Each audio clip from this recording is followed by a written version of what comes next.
Welcome to Art Ed Radio, the podcast for art teachers.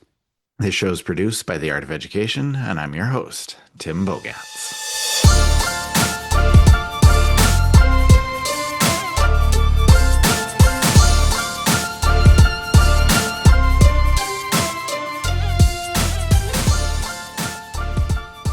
Your first year of teaching has a way of humbling you. I think no matter how prepared you might feel coming out of student teaching, nothing quite compares to just standing alone in your own classroom for the first time. And for our teachers, there's so much that's there to overwhelm you. A lot of times you were the only one in the building and you were juggling hundreds of students and your short class periods and all of the materials and all of the grade levels and all of those things that come for you in your first year. And it's exhilarating, but it's also overwhelming. And we're going to talk about that today. We're going to talk about the lessons we learned from our first year of teaching. So I will be joined by Ellie Henderson. She is a teacher from the Chicago area, and I saw her speaking at the Illinois Art Educators Association conference back in the fall, and she does a lot of great things in her classroom. She was sharing some of those things, but she was also sharing how she reflected on her year and how she took those lessons from her first year and how they helped her become a better teacher in her second year. And that's exactly what we talk about all the time on the podcast here. And we talk about the importance and the power of reflection and how thinking deeply about what you're doing in your classroom can make you an even better teacher. And so I think those reflections are really powerful. And, when you can listen to advice and when you can be open about your own mistakes and the times you needed to pivot and the emotions that you're feeling throughout it all, those are all important things. And so I want to talk to Ellie about her perspective and just kind of get an idea of what it looked like for her to kind of balance all of those expectations, all of those things that needed to be done, along with the joy and the excitement that comes with being a new teacher and all of these stresses that come at the same time with being a new teacher. So when we chat today, we'll talk about what went better than expected, what was harder, and what things helped her make it through that first year, as well as what lessons she took into her second year. If you're into this conversation, if you're looking for more resources about anything related to your first year, we love our new teachers here at the Art of Ed. We always talk about our What Do New Teachers Need to Know podcast series that I did with Janet Taylor. Great mini-series, a bunch of episodes all about what new teachers need to know about curriculum, about assessment, about planning, about classroom management, all those things. And we will link to some of those episodes so you can kind of check those out. We have a ton of other resources for first year teachers that we will share as well. So make sure you check out the show notes for those. But until then, we want to go ahead and talk to Ellie Henderson. So let me bring her on now.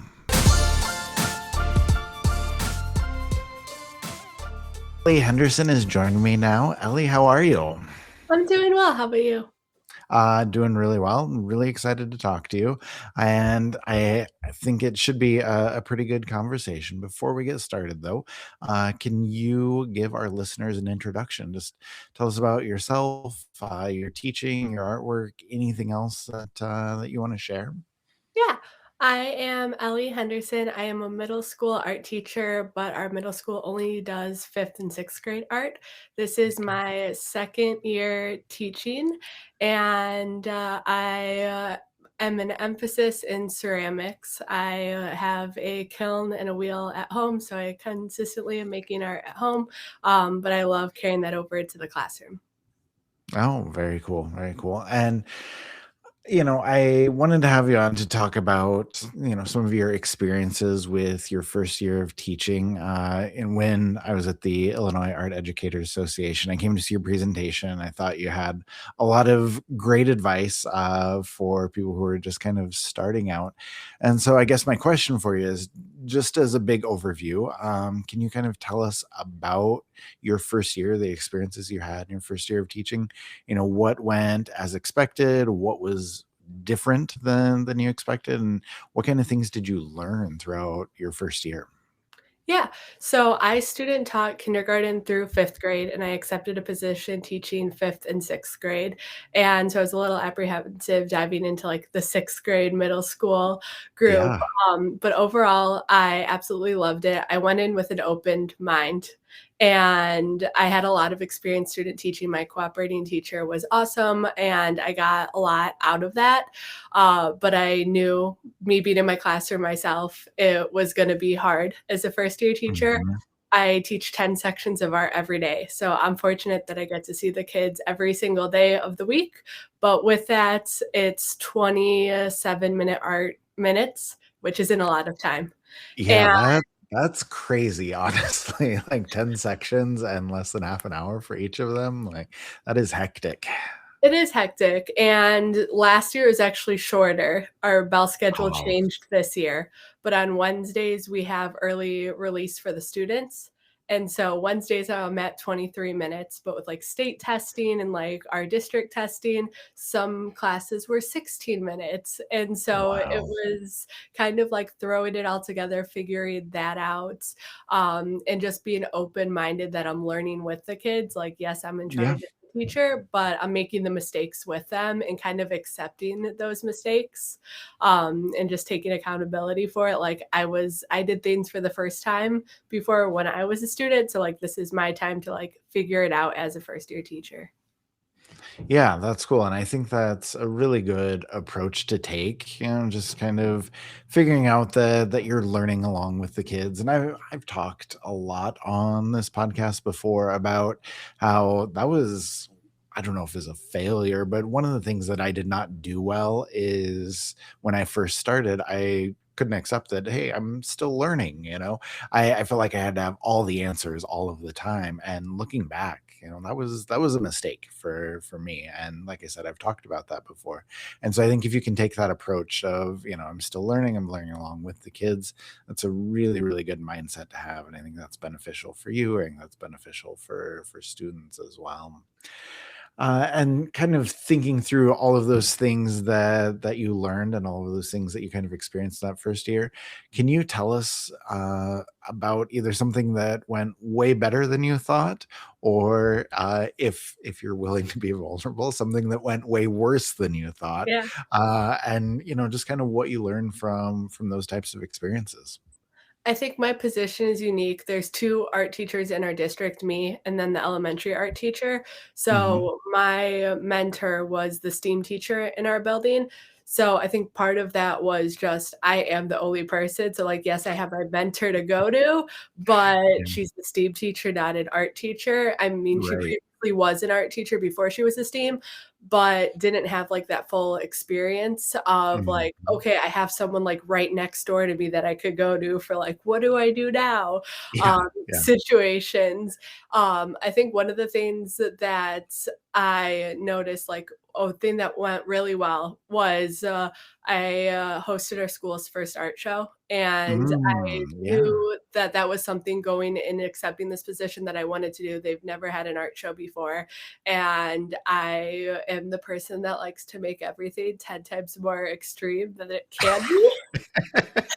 And so I went for it and it was a great turnout. It turned out really, really well, but it was kind of like coming down to those months between like February, March, and April of me wanting to do 3D work. And we were Yeah. on state testing days. And I was like, I need to do 3D work that is fun, that's the kids are gonna enjoy.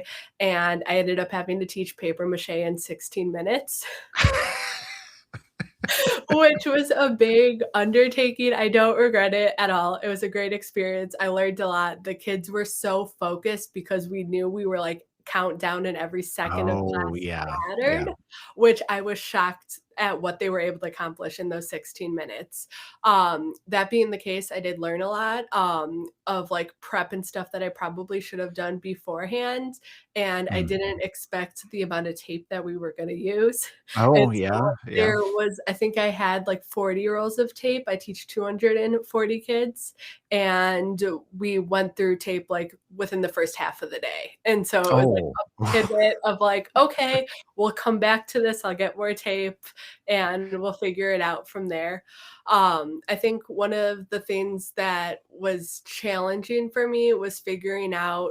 I teach both fifth and sixth grade, so alternate. It's sixth grade first, then fifth grade, and it just goes Mhm. throughout the whole day. And it was trying to plan accordingly because there's no passing periods. And so Oh, just at the back to back? beginning, it's back to back until like my prep and lunch. Wow. And so with that, it was materials. And at the beginning of the school year, I wasn't using the same materials for grade levels. And so Mhm. I went from like painting to just we're going to do pencil drawing. And I realized the amount of like chaos and like not smooth transitions there were, Yeah, which left yeah. me with like cleaning up and staying hours after school, making sure like everything was reset for the next day. Yeah, that makes it tough. I'm glad you figured it out eventually that, Yeah. you should do that, but I think everybody who's listening who's been through that has been through those situations. Like, that sounds familiar to everybody. And like I said, I think the important thing is just that you kinda learn from that and you realize there probably are better ways to do things, and so once you get to that understanding, it can make things run, a lot more smoothly. Now, I wanted to also ask you, just kind of looking back at your first year as a whole, you know, who helped you or what helped you kind of survive or get through that first year? You mentioned your mentor, you mentioned one other teacher in the district. Like, was it those mentors or colleagues or, people that outside of that, like online communities or something else? And I guess second part of that, along with the people that maybe helped you, like what advice or what kind of feedback had a big impact or what helped you grow as a teacher? I remember starting in, like, the first month when I would do check-ins with my mentor teacher, she was like, "Have you cried yet?" And I'm like, "No, am I supposed to cry?" And it was like that's how we started, like, every check-in and meeting was like, "Well, have you cried?" And she Yeah. was like, "You haven't cried, like, you've made it this far, like, that's awesome." And I'm like, "Am I supposed to cry? Like, is that a good thing? Is it a bad thing?" And so I think that was interesting where I'm like, am I doing something wrong? Am I doing something right? And like how people take different emotions. My mentor was great. I think a lot of it, I still am in contact with my middle school slash elementary art teacher. Oh, cool. She taught me from kindergarten through eighth grade. And so, like, I've texted her about things. My high school art teacher was also another great connection. And I had amazing professors all throughout college and asking them questions. And then also being on the teacher side of things, like, no wonder my art teacher did this back when I was a kid because we Yeah. were probably crazy and not listening, or the implementations that like they made that like as students you have no idea until you're on the other side of it. Yeah. And so some of those things I've taken into my own classroom, as far as like procedures and stuff. Um, Also, I coach gymnastics, and I think a lot of that has to do with where I am now and like how strong my first year went. I had a lot of background with coaching 6-month-old to 18-year-olds, Okay. and kind of being able to build those relationships with them has carried over to the classroom of making sure that like your students as they enter the room are okay, and that yes, my job is to teach them art, but making sure that they're also succeeding all around Mhm. has been beneficial. I also a lot of, like, social media, like Instagram, Pinterest, Facebook, I was joining different, like, art teacher groups and Yeah. trying to find resources. I used a lot of the Art of Ed resources my first year with, the behavior like, Think Sheet was one that I Mhm. used that I Yeah. continuously refer back to and have students fill out when needed. Um, Yeah, that's awesome. No, I think anything that will help you along those lines can be, yeah, incredibly beneficial for you and for your students as well. And I also want to ask you. I know you've reflected a lot. You've thought a lot about what you're doing as a teacher, and obviously that reflection can be incredibly helpful. And I want to know your opinion on advice for other first year teachers.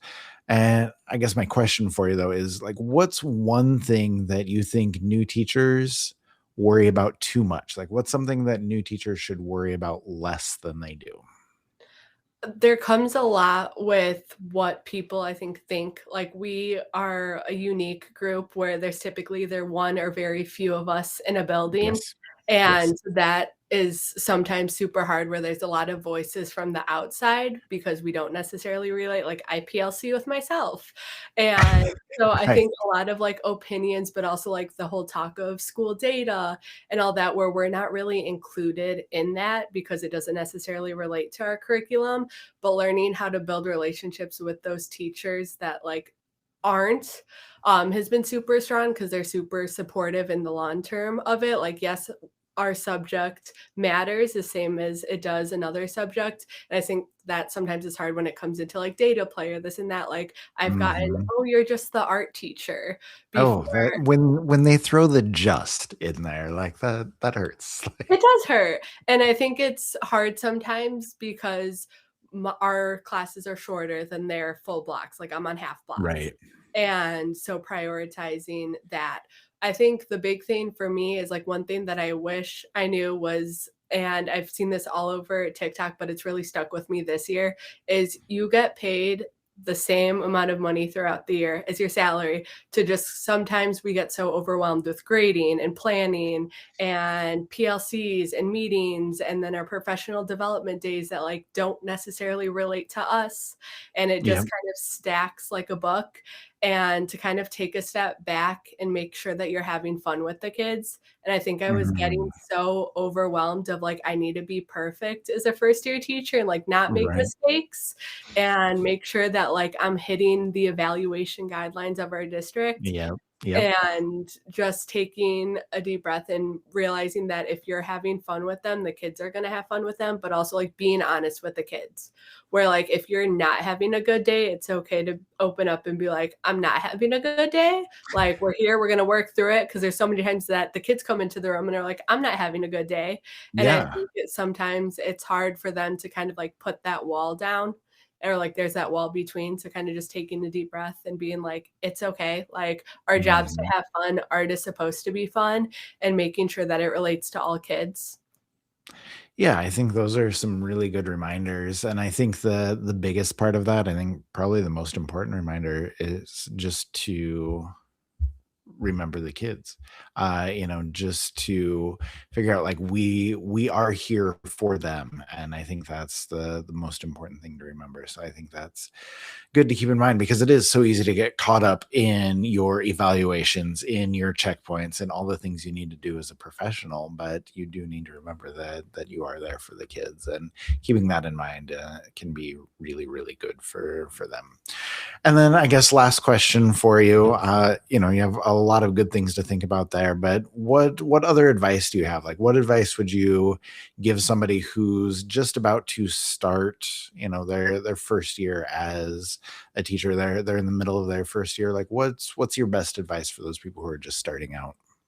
I think that it's okay to ask for help, definitely is, like, one. I think we all are, like, in a bubble as a first-year teacher, Yeah. uh, and that you might have a question or you have something that you're, like, wanting to ask, but you're scared, whether it's in, like, a community group or Instagram. I remember when I was at, the National Congress last year in Yeah. Kentucky, I met Cassie Stevens, and I was talking to her, and she had said like, how long are your art classes, and her reaction to my little 27 minutes to sometimes Yeah. 16-minute classes, like her asking me how do I do it.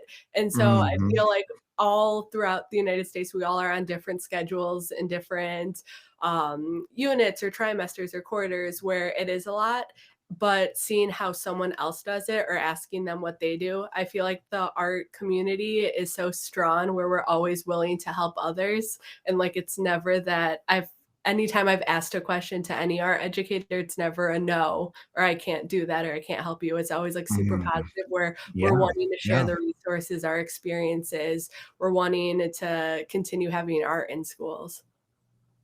No, that's awesome. That's a great perspective. And we talk a lot about community and how we're all willing to help each other. And yeah, I haven't thought of it like you ask and you never hear no. Like people are always willing to help. And so I think asking for that help, while difficult to do, is really, really good for you to do. So I think that is some great advice. So Ellie, thank you so much for joining me and sharing some of your experiences and sharing some of your advice. It's been great to talk to you. You as well. All right. Thank you to Ellie for coming on. Great conversation with her. And one of the things I really appreciate when talking to her is just the honesty that she comes with when telling all of her stories.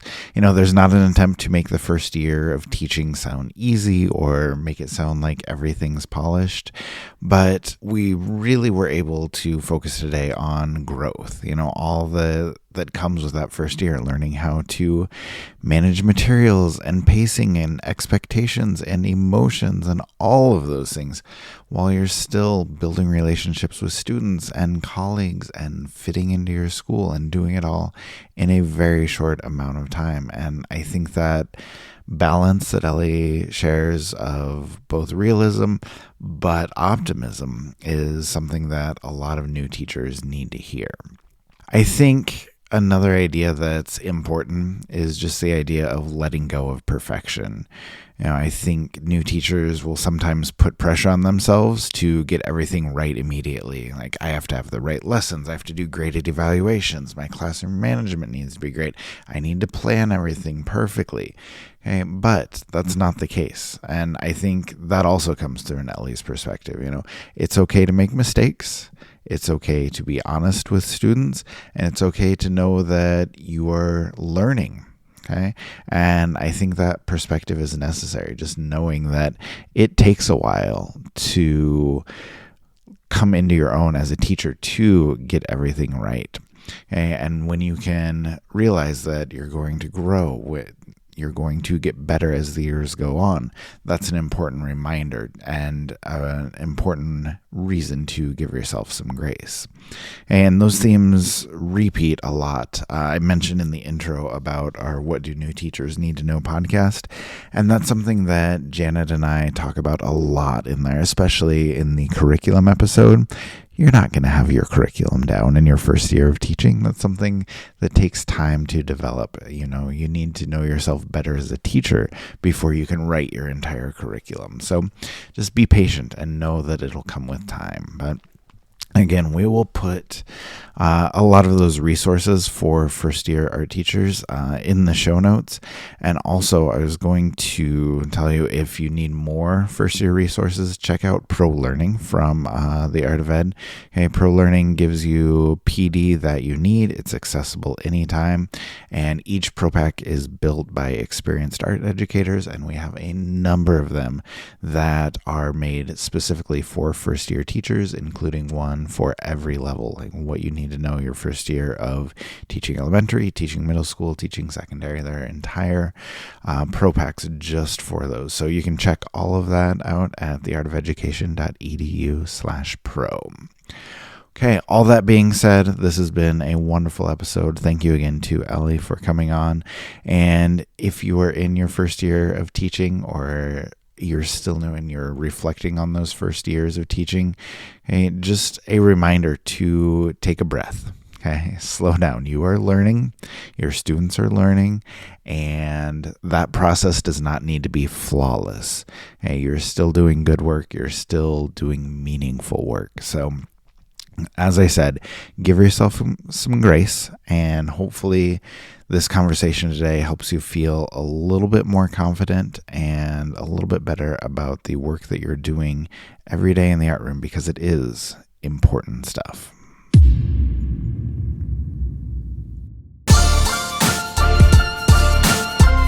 Art Ed Radio is produced by the Art of Education with audio engineering from Michael Crocker.